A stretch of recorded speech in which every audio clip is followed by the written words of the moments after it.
Your last kid moves out, and everyone around you says the same thing. You'll adjust. What nobody tells you is how long that's actually supposed to take, or that researchers just mapped out the whole psychological process, stage by stage, and found out how long it can actually take. Today, we're talking about what is empty nest syndrome, what it actually is, according to the people who study it. Welcome to Nerdy Psychology. Break it down with a little curiosity. Don't be curious, stay kind. Keep your mind nerdy. Hi, psychology nerds. Welcome back. If you're new here, I'm Dr. Angel, a licensed mental health practitioner, and this is Nerdy Psychology, where we break down human behavior in a nerdy, science-based way with practical tools that you will actually use. Around here, we don't just read headlines, we learn how to think about headlines. And today's topic is empty nest syndrome, a term that you've probably heard of used casually, and maybe even as a punchline. But in 2024, a team of nursing researchers set out to answer a more rigorous question.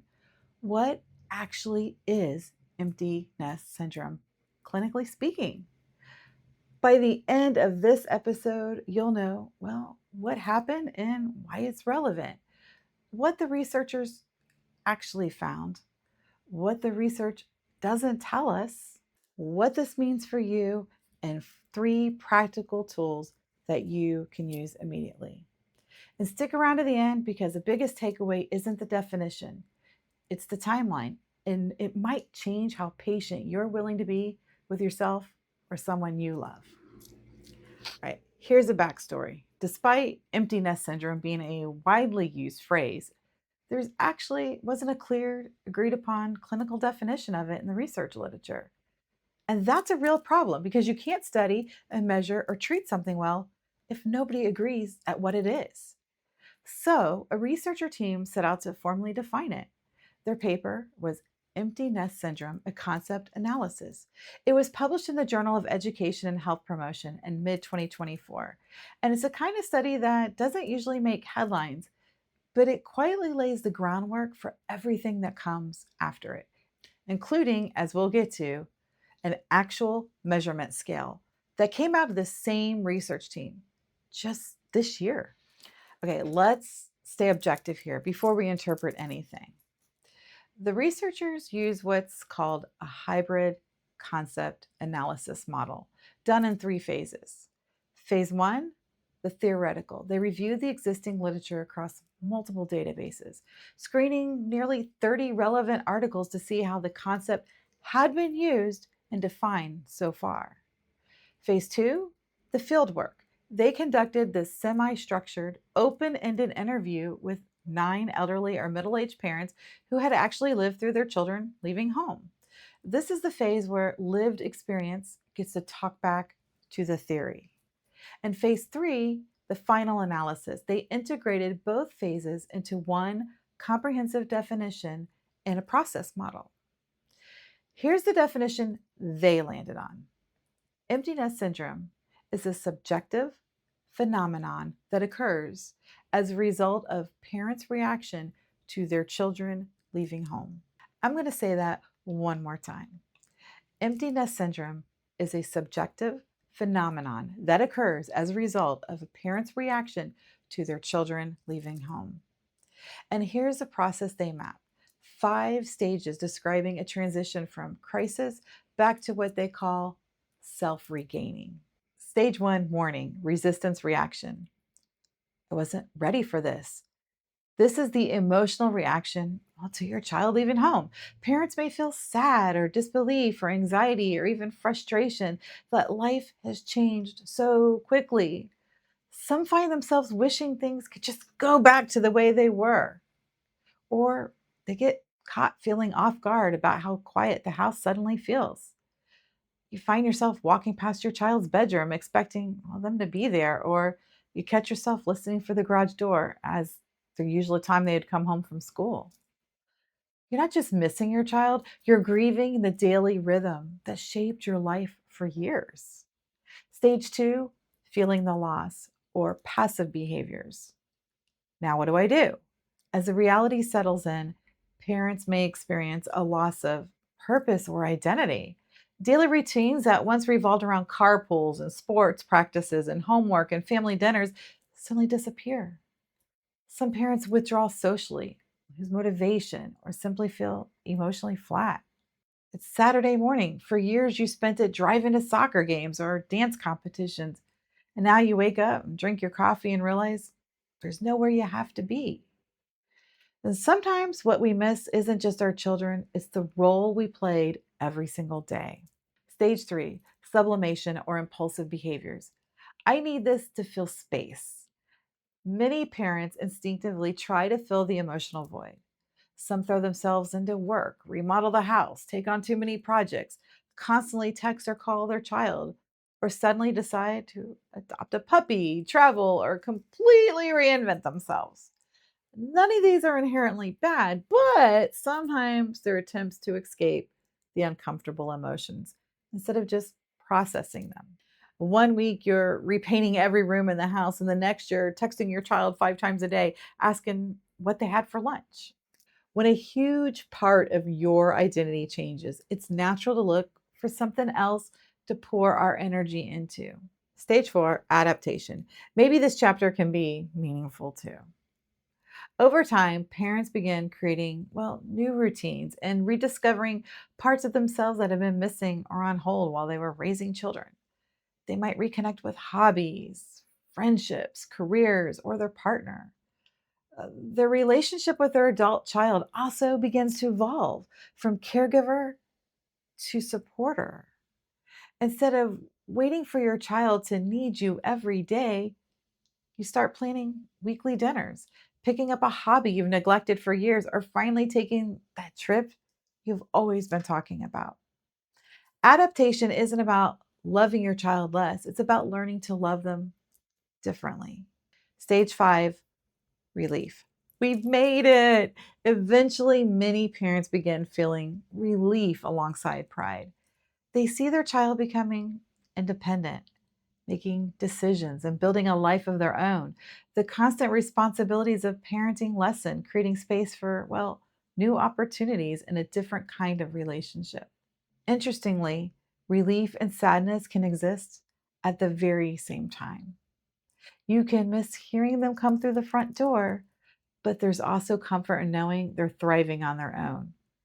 You realize your job wasn't to keep them home forever, it was to prepare them to leave. The goal of parenting was never to prevent your child from leaving, it was to raise someone capable of doing exactly that.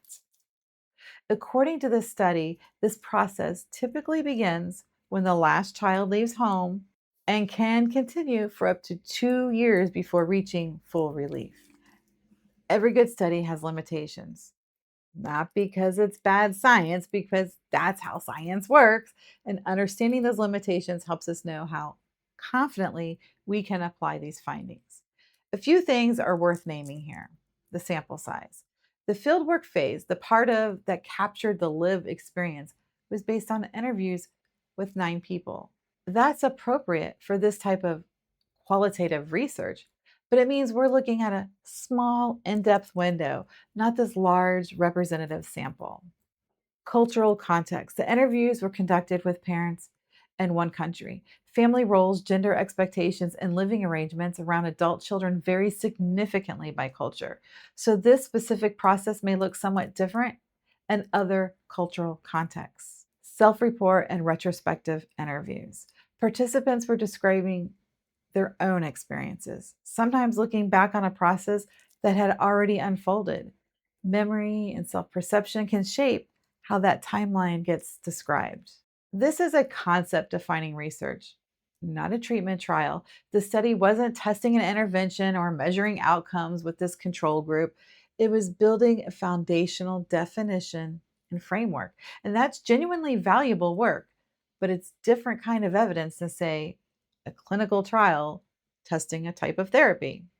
The 2 year timeline is a general pattern, not a guarantee. Individual variation is totally real. And some people move through these stages faster and others slower and maybe even nonlinear. None of this means that the findings aren't useful. It means we hold them as a well constructed starting framework and not this universal law. The nerdy evidence meter. One thing I want to emphasize is this is not a report card for the researchers. Remember that every good study adds something valuable to our understanding. And the nerdy evidence meter simply helps us think about how confident we can be in applying these findings based on the evidence that we have today. For the claim we're discussing today, what empty nest syndrome follows, 5-stage process with roughly 2-year arc, I'm rating this as early evidence. And here's why. This is foundational, exploratory work, a small qualitative sample, single cultural context, and a first attempt at formally defining a concept that didn't previously have a clinical definition. And that's exactly the kind of study that needs to exist before larger, more generalized research can even happen. And here's the part I love. The same research team didn't stop at defining empty nest syndrome. In 2025, they turned that framework into an actual measurement tool, a 37-item scale that scores from 0 to 100 and tells someone not just whether someone is struggling, but which stage they're in and how severe it is. It even captures the positive side of this transition, not just the distress, which most existing tools miss completely. It's only been validated in one country so far, but it's a real step towards clinicians being able to screen for this in a way that maybe they could screen for anything else. And that's the process working exactly as it should. Early evidence generating the next stronger round of research. Science isn't about finding absolute certainty, it's about becoming more confident as evidence grows. And every study adds another piece to that much larger puzzle. Research tells us what was found, and psychology helps us understand, well, what it means and how to use it wisely. Clinically, this framework rings true for what I commonly see. The identity disruption with parents' caregiving role fundamentally shifts is real grief and it deserves to be treated as such, not dismissed as being dramatic about the kids growing up. Where I want to gently push back is on how often this gets misunderstood. People hear empty nest syndrome and assume it means something is wrong with the parent. This research reframes it as normal, describable psychological process, not a disorder, not a character flaw. The existence of a mourning stage doesn't mean someone is failing to be happy for their child's independence. It means they're human. I'd also add a note of caution against over applying that exact stage order. In practice, people often move back and forth between stages or experience more than one stage at a time. Maybe use this as a map instead of a rigid checklist. So, what does this mean for you? If you're in this transition right now, this research offers something genuinely validating. Your feeling has a name and a shape, and it's usually has an endpoint. It matters because so much of the distress around empty nest transitions comes from people believing they should already be over it or that struggling means something is wrong with them, and neither is true. What you should take away is this is a real, mappable psychological process. 2 full years of adaptation is within the range this research describes as normal. What you shouldn't assume is that everyone's timeline will look identical, that struggling for the past 2 years signals failure, or that this framework replaces professional support if the grief is significantly interfering with your functioning. So, what can you do? Here are 3 practical, evidence informed takeaways. 1, name your stage without judgment. If you're in the mourning or resistance stage, say that to yourself directly instead of labeling it as too much or too dramatic. Naming a stage is a first step in moving through it rather than staying stuck or resisting it. 2, pause before big decisions made in the sublimation stage. This is the stage where that energy gets redirected, sometimes productively, sometimes impulsively.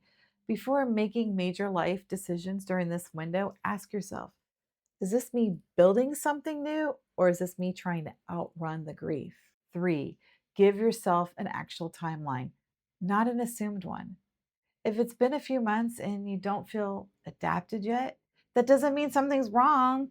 The research suggests up to 2 years for the full process. permission to be patient with yourself is itself a tool. This episode is sponsored by my workbook, Your Next Chapter, a resource I built specifically to help people navigate the identity shift and life transitions, like this one. Inside, you'll find guided reflection exercises, tools for strengthening boundaries and self understanding, and structured prompts for building coping skills through change. Whether that change is empty nest, a career shift, or any chapter that asks you to rebuild a sense of yourself. If you're interested, the link is in the description below. If you've gone through this or are going through this transition, what's one thing you wish someone had told you about it before it happened? If this episode helped you think about empty nest syndrome a little differently, I would love it if you would hit the like and subscribe if you're not already a part of the nerdy psychology community. Your support really helps this channel grow. And share it with someone who might be standing in a quiet, empty bedroom right now, wondering if what they're feeling is normal. Empty nest syndrome isn't a punchline or a personal failing. It's real. It's a real 5-stage psychological process that can take time. And understanding that can make the experience far less isolating. As always, the research is linked in the description below if you're interested in reading it. If today's conversation got you thinking, I think you would really enjoy my episode on the loneliness epidemic because it builds on today's discussion and helps you better understand what can happen when the adaptation stage of transition like this stalls out and connection doesn't get rebuilt. And as always, stay curious, be kind, and keep your mind nerdy. See you Tuesday. That's a wrap. Be curious, stay kind, keep your mind nerdy.